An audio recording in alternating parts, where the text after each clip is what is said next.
Hello students, welcome to the channel. I'm Poonam Dua from Imend Education Academy of Literature. Today we are going to cover a sensitive poem Sita by Bengali poet Toru Dutt. Please do watch the whole video carefully, take down notes, and last but not the least, please do not forget to share and subscribe the channel. Let us know about Sita. Sita लिखी गई है Bengali poet और translator Toru Dutt के द्वारा। Toru Dutt के बारे में कुछ जानते हैं हम सबसे पहले।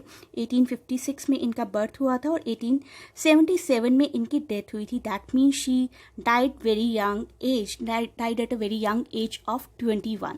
टोरू दत्त, जैसा कि मैंने बताया, कि एक बंगाली ट्रांसलेटर थी and a poet from Indian subcontinent who wrote in English as well as in French language and she was part of British India.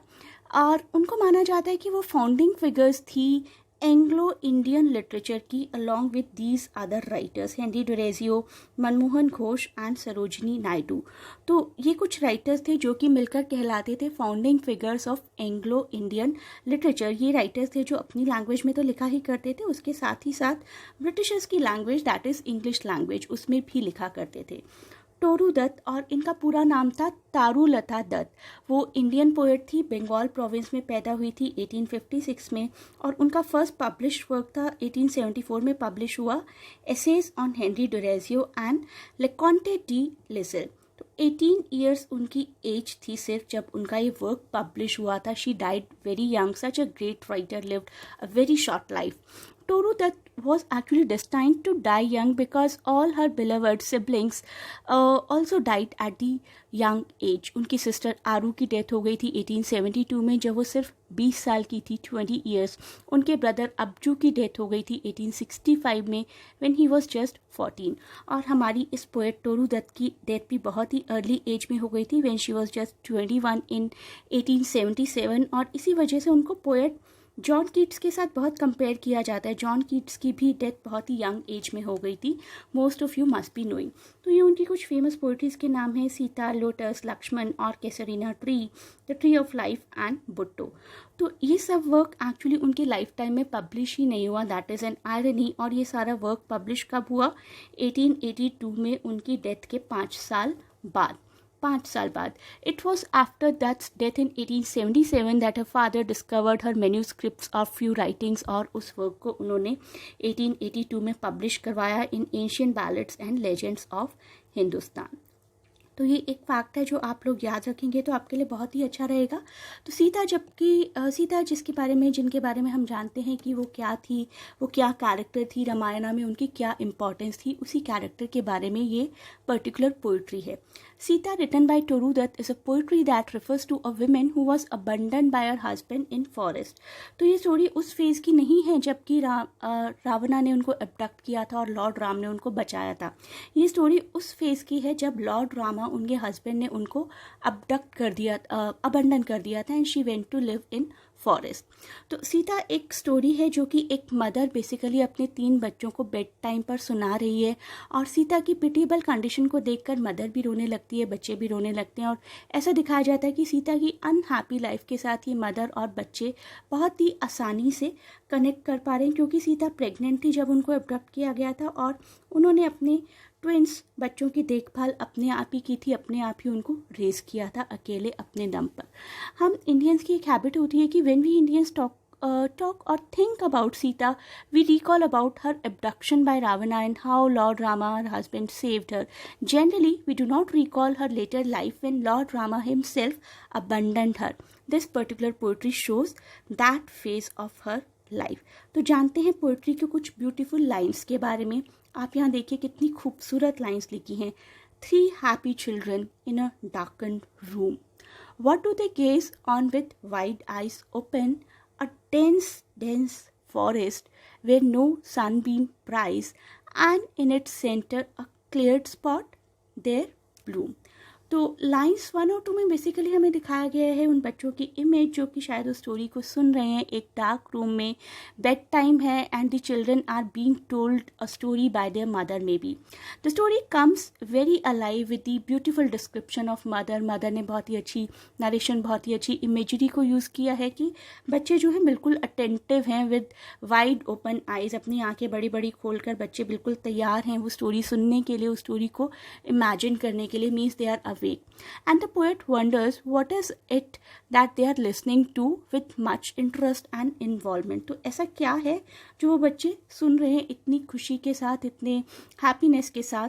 उसके बाद दिखाया गया अ डेंस फॉरेस्ट, एक फॉरेस्ट जो कि बड़ा ही डेंस है। तो डेंस वर्ड को आप देखिए ना 2 बार यूज़ किया गया, दैट मीन्स कुछ ज़्यादा ही डेंस होगा कि वहाँ पर सनलाइट भी ठीक से नहीं आ पा रही है। तो word dense is use twice basically to emphasise the density of the forest. और उस फॉरेस्ट के सेंटर में एक क्लियर सा स्पॉट है, दैट मीन्स किसी तरीके की कोई हर्मिटेज है, कोई सेटलमेंट है या कोई आश्रम है जहाँ पर इस स्टोरी की, इस प्लॉट की सेटिंग है। उसके बाद दिखाए गए कुछ फ्लॉर्स, gigantic फ्लॉर्स और creepers that embrace tall trees there in a quiet lucid lake. The white swans glide there whirring from the brake. The peacock springs their herds of wild deer race. तो यहाँ पर कुछ बड़े बड़े flowers दिखाए गए हैं, क्रीपर्स दिखाए गए हैं। तो जंगल का एक प्रॉपर एनवायरनमेंट दिखाया गया है। एक लेक भी है, स्वैन है वहाँ पर जो वहाँ पर बड़े ही फ्रीली ग्लाइड कर रहे हैं। तो आसपास का एनवायरनमेंट बड़ा ही पीसफुल है, वहाँ पर पीकॉक है, वहाँ पर डियर है। तो जंगल का एक एनवायरनमेंट दिखाया गया through the animals, through the birds of that jungle. आगे बढ़ते हैं और इन लाइन्स को देखते हैं। इन लाइन्स में क्या लिखा है? Their patches gleam with yellow waving grain. Their blue smoke from strange altars rises light. There dwells in peace the poet anchorite. But who is this fair lady? Not in vain. तो उस fair lady के बारे में ही ये poetry है, that means Sita के बारे में। तो यहाँ पर ग्रेन है, मे बी क्रॉप्स उगी हुई हैं यहाँ पर। तो मैंने बताया था कि थोड़ा सा क्लियर्ड पैच है जंगल का जहाँ पर शायद किसी तरीके की कोई सेटलमेंट है। स्मोक भी है वहाँ पर, दैट मीन्स कि खाना पकाया जा रहा है या आग को किसी भी तरीके से इस्तेमाल किया जा रहा है। सीता को जब एबडक्ट किया गया था तो वो ऋषि वाल्मीकि के आश्रम में रही थी, वहीं पर उन्होंने अपने बच्चों को रेज किया था। तो Sita sought shelter after being abandon by her husband in the ashram of Valmiki, hermitage of Valmiki. उसी हर्मिटेज की लोकेशन इस पोइट्री में दिखाई गई है यहाँ पर। और दिखाया गया कि फॉरेस्ट बड़ा ही प्लेजरेबल है, वहाँ पर पीस है, शांति है। और पोएट्स के लिए तो बहुत ही अच्छा एक प्लेस है, it's kind of haven. Poets को हमेशा शांति चाहिए होती है ना, ट्रैंक्विलिटी चाहिए होती है अपना टाइम स्पेंड करने के लिए। और उसी जंगल में एक फेयर लेडी है and that fair lady is none other than Sita. तो ऑफ कोर्स वो रो रही हैं at present. She weeps follow at every tear she sheds tears from 3 pairs of young eyes fall amain. तो एक आंसू उनकी आंख से निकलता है, सीता की आंखों से, और 3 pairs ऑफ आंसू निकलते हैं उन बच्चों की आंखों से जो उस स्टोरी को सुन रहे हैं। काफ़ी पुरानी स्टोरी है ये और हम में से सभी लोग लगभग इस स्टोरी को जानते होंगे। तो शी इज़ वीपिंग फॉलो कहकर दिखाया गया कि very pitifully basically she is weeping and amen means in full speed. तो जो कुछ भी हो रहा है बड़ी ही फुल स्पीड में हो रहा है।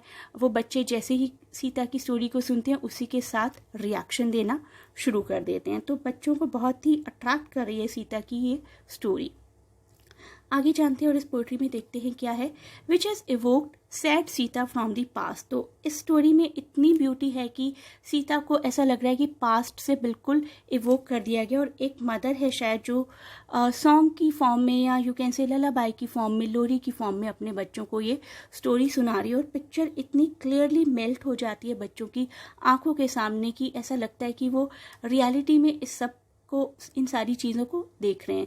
सो वो मदर क्या करती है? The mother draws her children near and hugs them having lost both her beloved siblings at a young age. The lines express Toru's deep wish of possible reunion with them. तो ऐसा लगता है कि टोरू दत्त अपने ही बारे में कुछ सोच रही हैं। उन्होंने अपने दोनों सिबलिंग्स को बहुत ही यंग एज में खो दिया था, तो वो इन बच्चों को हक करके सोच रही हैं कि शायद उनकी खुद की रीयूनियन भी हो जाएगी अपने उन सिबलिंग्स के साथ जिनकी डेथ बहुत ही अर्ली एज में हो गई थी। But may be while writing this poetry Toru does not know that she is also about to die very young very soon. So पूरी picture, sorrowful picture, grieving picture Sita की यहाँ पर दी गई है। और उस पर्टिकुलर रात को बच्चे किस तरीके से उस स्टोरी को सुनते हैं। The story has made a lasting impact on the children and may be the story will stay in their mind through out their life. तो यही इस पूरी पर्टिकुलर पोइट्री में दिखाया गया है कि वो स्टोरी जो है बच्चों के दिमाग पर पूरी तरीके से हावी हो जाती है, छा जाती है। तो आइए देखते हैं बेसिकली इस पोइट्री का समराइज्ड वर्जन की किस तरीके की ये पोइट्री थी। तो हमारी पोइट्री में थी तो 22 लाइन्स। एक मदर है जो कि अपने बच्चों को एक बेड टाइम स्टोरी सुना रही है and it's kind of a lullaby, एक लोरी की तरह है ये उन बच्चों के लिए। And children understand her trouble. सबसे बड़ी बात यह है कि बच्चे उस कैरेक्टर की, सीता की ट्रबल को बहुत ही अच्छे से सुन पा रहे हैं। हम में से कईयों को ये बात पता है कि Sita was abandoned by her husband and she sought refuge in the forest of Valmiki's hermitage. In spite of not making any mistake, she was abandoned and the beauty of forest is also described in the poetry. तो हमारी poetry की basic theme क्या हुई है? तो basic theme हमारी poetry की हुई कि लोनलीनेस है, पेन है, सफरिंग्स है किसी भी तरीके की। तो हमारी जो कैरेक्टर है सीता, वो तो पेनफुल है ही, वो भी लोनली हैं, वो भी सफ़र कर रही हैं। लेकिन इनकी स्टोरी सुनते हुए किस तरीके से बच्चे सिंपली इस स्टोरी को अंडरस्टैंड करते हैं और इन सारी फीलिंग्स को, लोनलीनेस, पेन एंड सफरिंग, इन सारी फीलिंग्स को हमारे ये 3 बच्चे भी बहुत अच्छे से एक्सपीरियंस करते हैं, अंडरस्टैंड करते हैं। That is the basic of this poetry. So now we have reached to the end of this video and I hope you understood it well. Please do not forget to share and subscribe the channel. You can contact us to join our online classes. Thanks for watching and best of luck for your exams.